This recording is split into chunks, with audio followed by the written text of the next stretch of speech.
Oui, mesdames et messieurs, d'abord, bonjour, merci de m'accueillir ici.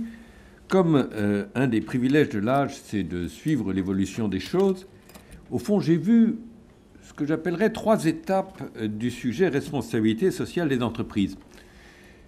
Au début, c'était une sorte d'activité annexe et complémentaire. Je veux dire par là que les entreprises créaient des fondations, faisaient un peu de mécénat, quelquefois organisaient des actions caritatives associant leurs salariés, et dans leur rapport annuel, il y avait une petite annexe avec des photos montrant combien cette entreprise était digne d'amitié et d'affection. Donc c'était, je dirais ce qu'on peut dire, un petit supplément d'âme qu'on essayait de donner à l'entreprise. Puis la seconde étape, à mes yeux, elle a commencé en l'an 2000 avec le Global Compact des Nations Unies, qui demandait aux entreprises d'adhérer à 10 principes généraux sur les droits de l'homme, sur les normes de travail, sur l'environnement et la lutte contre la corruption. À l'époque, je m'étais pas mal engagé aux côtés du président Chirac pour faire approuver ce Global Compact. Et c'était assez frappant. 38 des 40 entreprises du CAC 40, dans mon souvenir, l'ont signé. 2 ne l'ont pas signé, pas parce qu'elles étaient moins socialement responsables, mais parce qu'elles prenaient peut-être plus au sérieux que d'autres les engagements qu'on leur demandait de signer. Autrement dit, la pression sociale venait dans cette seconde étape, mais au fond, les entreprises réagissaient à cela comme à une pression sociale, c'est-à-dire avec une compliance, pour parler anglais, minimale. En France et en Europe, cette pression sociale est devenue une pression juridique avec l'article 225 introduit à l'occasion de Grenelle II. C'est en train de le devenir à Bruxelles. Et puis, j'espère qu'on arrive à la troisième étape. La troisième étape, c'est que la politique RSE, et j'emploie quelquefois ce mot de façon équivalente au mot éthique, est ou doit être, ça dépend des entreprises, est ou doit être au cœur de leur politique. Pourquoi ? D'abord, parce que j'en suis convaincu, et j'espère que tous les chefs d'entreprise en sont convaincus, que sur la longue période, efficacité et éthique convergent et coïncident. On ne peut pas être efficace sur la longue période si on n'est pas éthique. Et donc, ce n'est plus quelque chose d'accessoire, c'est quelque chose qui est constitutif. Et je pense que c'est pour cela, d'ailleurs, que les investisseurs, pas seulement les fonds spécialisés, mais l'ensemble des investisseurs ont intérêt à regarder la partie responsabilité éthique.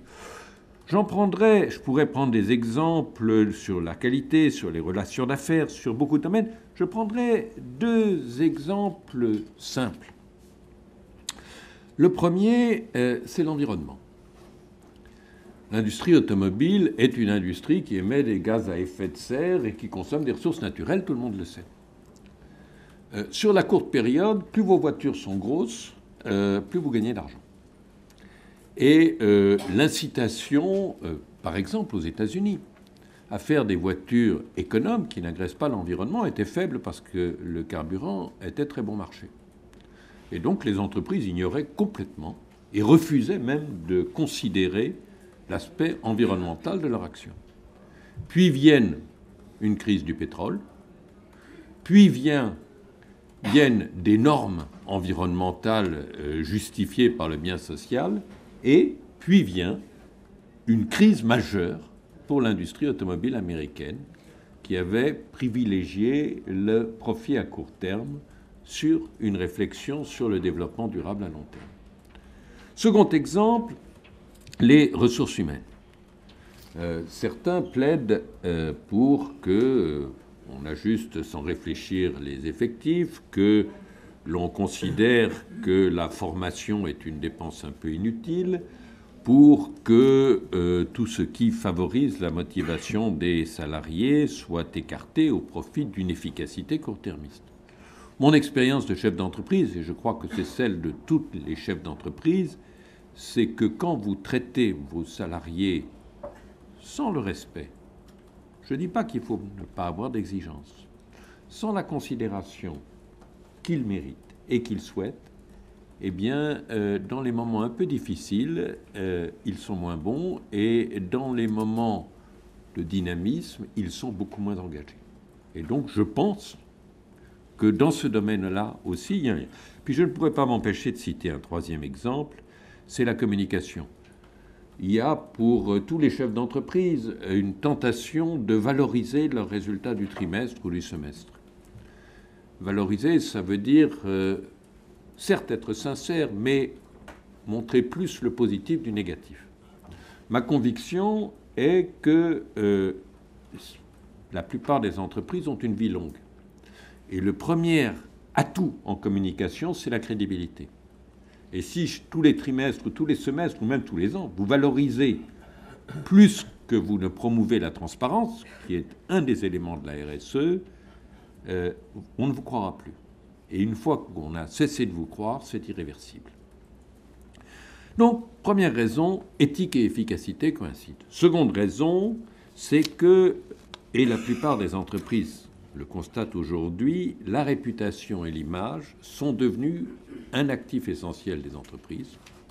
On mesure d'ailleurs la valeur de l'image des entreprises, et que dans une société où la transparence, qu'on le souhaite ou qu'on le déplore, est devenue presque absolue, une réputation ne survit pas à des accidents éthiques ou de responsabilité, et donc ces accidents ont un coût immatériel, mais de premier ordre pour l'entreprise. J'ai le bonheur d'être au conseil d'administration de L'Oréal, qui est très bien classé dans le classement qu'on va présenter tout à l'heure. On ne doit pas dévoiler. Non, mais je ne dis pas son rang. Mais ce que je veux dire, pour cette entreprise, si sa réputation flanche, l'entreprise perd son premier actif. Donc, à mes yeux, la responsabilité sociale des entreprises est et doit être au cœur de la stratégie des entreprises, et ce n'est pas un supplément ou une contrainte, ce que ça a été dans le premier temps et ce que c'est pour beaucoup d'entreprises dans le second temps du fait de la législation. Alors une fois qu'on a dit c'est où ça doit être, la question bien sûr est le comment. Et c'est là que il faut aller un tout petit peu plus loin. La première chose du comment, c'est que ça soit une priorité pour les organes dirigeants de l'entreprise et son président, directeur général, bref, son patron. Et quand je dis c'est une priorité, c'est important parce que mon expérience aussi, c'est que dans une entreprise, tout le monde, tous les salariés savent quelles sont les priorités de l'entreprise. Un patron ne peut pas faire semblant d'avoir des priorités et en avoir d'autres. Les salariés sont sur ce point parfaitement lucides sur ce qui est important ou pas important, dans le jugement qu'on porte sur eux, dans l'appréciation qu'on porte sur eux, sur ce qui détermine leur promotion, leur réussite, bref. Et donc, ils perçoivent que le patron, les dirigeants, accordent ou n'accordent pas à la RSE une priorité réelle ou pas de priorité réelle. C'est la condition nécessaire. Second élément, cette priorité ne peut pas se borner à être bon dans son pays d'origine. C'est une contrainte mondiale. Pendant longtemps, on considérait que ce qui se passait en dehors de son pays, au fond, n'était pas visible dans son pays. Et aujourd'hui, on voit bien que les choses sont très différentes. On peut penser à des incidents tragiques qui ont eu lieu récemment, où on voit qu'au fond, une grande entreprise est responsable de ce qu'elle est et de son nom dans le monde entier. Et puis, dans le champ, ce n'est pas seulement l'entreprise, ce sont naturellement ses filiales, et ce sont aussi toute la chaîne de ses fournisseurs ou sa chaîne aval de ceux qui commercialisent ses produits. Et je voudrais insister là-dessus parce que c'est une tentation assez naturelle des entreprises d'être vertueuses dans leur périmètre et de d'être un tout petit peu moins exigeantes avec ce que j'appellerais leur réseau amont ou leur réseau aval. Et en fait, on a même vu des entreprises se décharger sur des réseaux amont ou aval des choses qui ne leur paraissaient pas totalement cohérentes avec la RSE. Et ceci ne marche plus. Je reprends des exemples de fournisseurs situés dans des pays du tiers-monde, de certaines grandes entreprises. Personne ne connaît le nom de ces fournisseurs, mais on connaît la marque des produits et de l'entreprise. Donc, ça doit être au cœur de la priorité de l'entreprise et ça doit être pour toute la sphère de l'entreprise, ses filiales et tout le réseau qui lui est dédié. Une fois qu'on a posé ce principe, il faut, deuxièmement, traduire cette responsabilité sociale des entreprises dans un ensemble de textes que je vais appeler, pour simplifier, un code. Première règle, c'est que le code est toujours un supplément à la loi. Ça a l'air idiot, mais je connais beaucoup d'entreprises qui considèrent que leur éthique est la règle et que les lois des pays où elles sont accessoires. Non. L'éthique, ou la déontologie, c'est un supplément à la loi. Et il faut respecter la loi partout. Alors, quelquefois, on dit qu'il y a des contradictions entre les lois de certains pays et l'éthique. Ma réponse est simple. S'il y a des contradictions entre la loi et l'éthique, il vaut mieux que l'entreprise n'aille pas dans ces pays. Et il faut poser cela comme une règle. À vrai dire, j'ai rarement vu d'exemples concrets où il y ait cette contradiction. Mais je l'entends souvent posée. Donc c'est pour ça que je donne ma réponse. Et puis, là aussi, depuis 15 ans, toutes les entreprises font des codes d'éthique. Un code qui est même dans une belle brochure en quadrichromie, avec quelques photos, des titres, une mise en scène, page admirable, n'est rien s'il ne donne pas lieu à non seulement à une diffusion, mais à une pédagogie. Et au fond, les entreprises sérieuses que je connais font cette pédagogie de façon très rigoureuse. C'est-à-dire que cette pédagogie se fait bien sûr par l'Internet, se fait bien sûr non pas simplement par lecture, mais par des petits questionnaires de situation que tous les salariés doivent effectivement passer. Et donc, il faut non seulement faire connaître, mais faire apprendre. Et là aussi, mon expérience de quelques entreprises montre que la connaissance des règles et surtout la connaissance de l'application des règles à des situations concrètes est très souvent méconnue dans les entreprises. Et que très souvent, les salariés, au fond, ne prennent pas au sérieux les règles des codes d'éthique. Je prends un exemple concret qui est la corruption. Au fond, la corruption, qui est une des règles du Global Compact, beaucoup de salariés en ont fait ou en font, croyant servir leur entreprise. Et au fond, ne sont absolument pas convaincus que l'entreprise réprouve ces pratiques. Peut-être quelquefois ont-ils raison. Dans ce cas, l'entreprise a tort. Mais il est essentiel que cette pédagogie soit faite.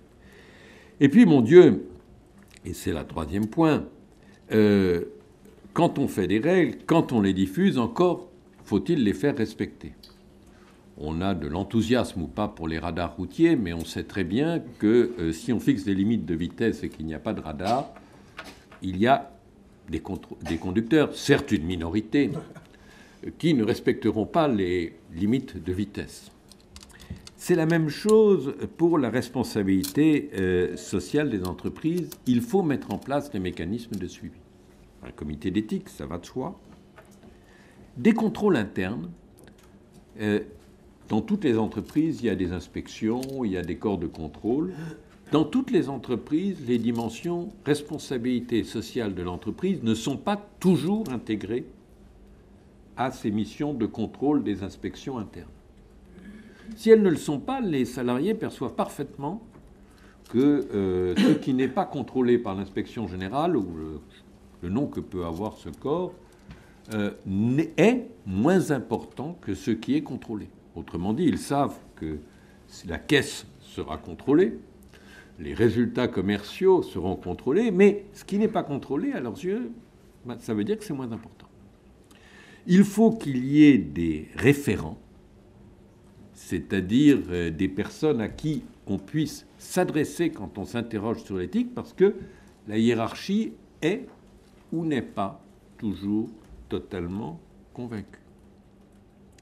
Et puis, il faut enfin qu'il y ait des sanctions.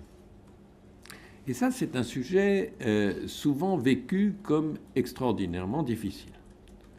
Alors, on n'imagine pas qu'il y ait une sanction parce qu'on a consommé 50 litres d'eau de plus que ce qui était programmé dans telle ou telle usine. Mais sur les éléments les plus graves, je pense à la corruption, je pense à la discrimination, je pense au harcèlement, s'il n'y a pas des sanctions et une crédibilité des sanctions en interne, je reprends mon exemple des radars, ces règles-là ne seront pas perçues comme au cœur de l'entreprise. Je veux dire, aucune entreprise ne conservera en place, par exemple, un patron pays qui continuellement ne fait pas le chiffre d'affaires ou les bénéfices que l'entreprise attend de ce patron pays. Ça me paraît une évidence. Alors on donne une seconde chance. Mais au fond, si une entreprise conserve un patron pays dont les pratiques sont contraires à sa charte d'éthique de façon durable, la perception que l'éthique, la responsabilité sociale sont au cœur de priorité de l'entreprise disparaîtra complètement. Or, mon expérience, là aussi, c'est qu'il y a quelquefois deux poids, deux mesures. On dit, bon, celui-là, il a des pratiques un tout petit peu coup-ci, coup-ça. Mais au fond, il apporte des résultats. Et je pense que cette attitude-là est une attitude, comme je l'ai dit tout à l'heure, court-termiste. Et qu'on le payera un jour ou l'autre. Au fond, ce que j'essaye de dire, c'est que là où il y a une vraie volonté d'un comportement global de responsabilité sociale de l'entreprise, les moyens ne sont pas très difficiles. Ils ne sont pas plus difficiles techniquement à mettre en œuvre que toutes les règles normales de management qui s'imposent dans une entreprise. Et puis, dernier point, une fois qu'on a fait tout ça, eh bien, il faut rendre compte, publier et valider les résultats de l'action obtenue.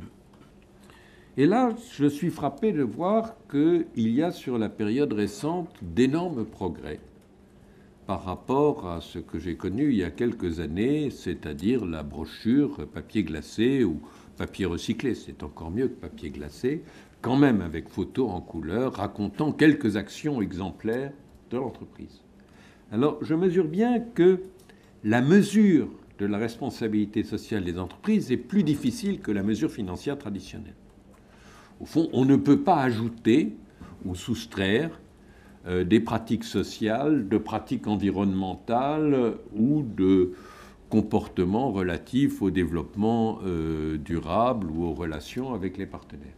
Mais, au fond, on le sait aussi pour l'investissement, des mécanismes d'analyse multicritères sont les seuls mécanismes pertinents de jugement d'une performance. Et donc, il faut que ces rapports soient exhaustifs, la loi le prévoit, qu'ils soient contrôlés. Vous avez mentionné tout à l'heure Vigéo, qui est une institution dont le métier est le contrôle de cette performance sociale et environnementale. Je pense que nous avons la chance d'avoir une institution de ce type en France. Ça peut être les commissaires aux comptes qui se préparent et développent cette pratique. Mais bref, nous le savons tous, dès lors qu'une performance est importante, elle doit être publiée, et ce qui est publié doit être contrôlé avec une rigueur totale. Voilà ce que je voulais vous dire. Au fond, je le redis, le sujet est d'une simplicité biblique. Il faut au départ une volonté, c'est la condition essentielle, et j'y reviens, Cette volonté est inégale selon les entreprises. Il faut donc une exigence externe pour que cette volonté devienne un cœur des entreprises. Et une fois que la volonté existe, franchement, les techniques ne sont pas très compliquées. Voilà mon message et je vous en remercie.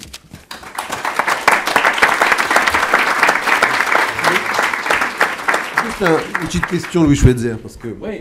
avant de vous laisser tranquille, merci pour ces mots.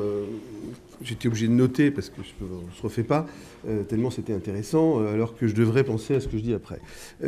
C'était très intéressant et en même temps, je me posais une question en vous écoutant.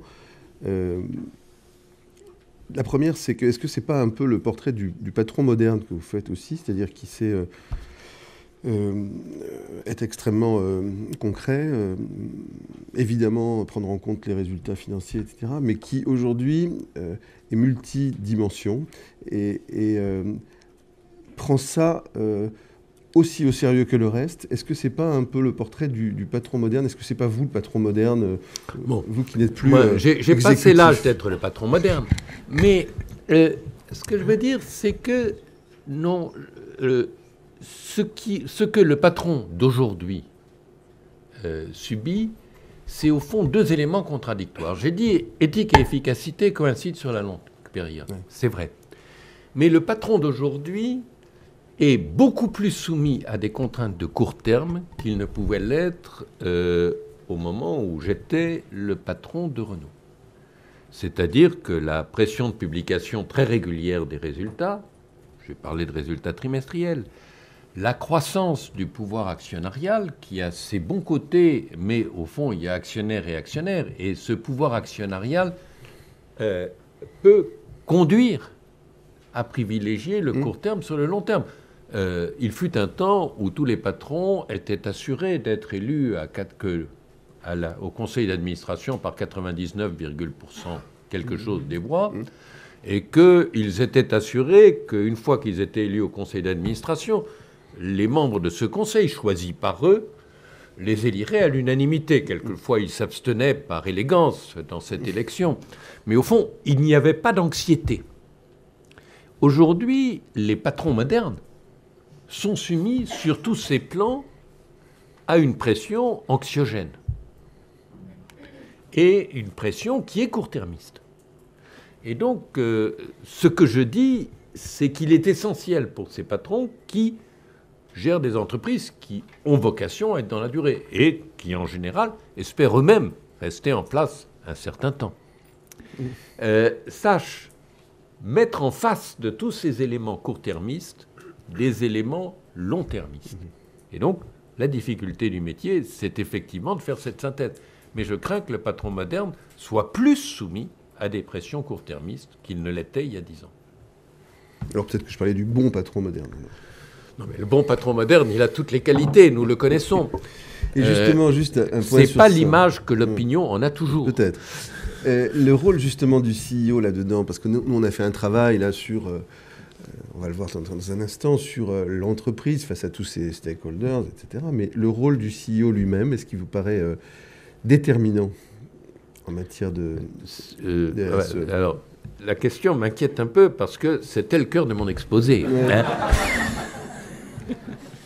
Je veux dire, je l'ai dit et je le redis, au fond, l'entreprise n'est pas un lieu démocratique, on le sait, c'est un lieu où le pouvoir est extraordinairement concentré. Et donc, les messages de ce pouvoir sont extraordinairement bien perçus. Je vais vous reposer ma question peut-être alors. Est-ce qu'il y a des patrons qui s'en fichent un peu? Oui. Et qui s'en sortent? Ça se voit pas.